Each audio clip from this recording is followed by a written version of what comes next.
राज्य में आहुरी सुदृढ़ हेब स्वास्थ्य सेवा गढ़िला आउ 84टी 108 आंबुलांस भुवनेश्वर परिवहन भवन में शुभारंभ कले मुख्यमंत्री नवीन पट्टनायक। ओडिशा सरकार को निजस्व पांठि रे अतिरिक्त 84टी नूतन 108 आंबुलांस शुभारंभ करा जायछि। अतिरिक्त आंबुलांस पई 5 वर्ष पई 104 कोटी टंका व्यवस्था करिसेंते। एही नूतन आंबुलांस राज्यर 27 जिला को जोगाई दिया जायछि। बालेश्वर जिला पई सर्वाधिक 11टी आंबुलांस रहिछि। वर्तमान सुधा ओडिशार 30टी जिल्ला रे 518टी आंबुलांस सेवा जोगाउछि।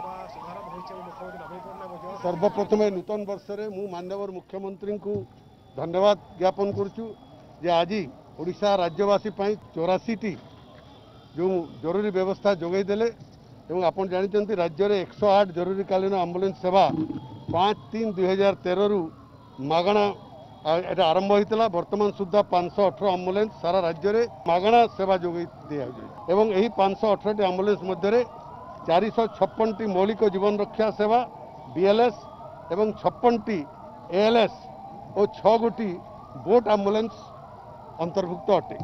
108 आंबुलांस व्यतीत गर्भवती माँ एवं असुस्थ शिशु डाक्तरखाना सेवा निमंते 500टी जननी एक्सप्रेस आंबुलांस व्यवस्था रही अछि एवं वर्तमान सुधा राज्य में 60 लाख ऊर्ध्व लोक यही 108 और जननी एक्सप्रेस आंबुलांस सेवा द्वारा उपकृत हो आसुचंती।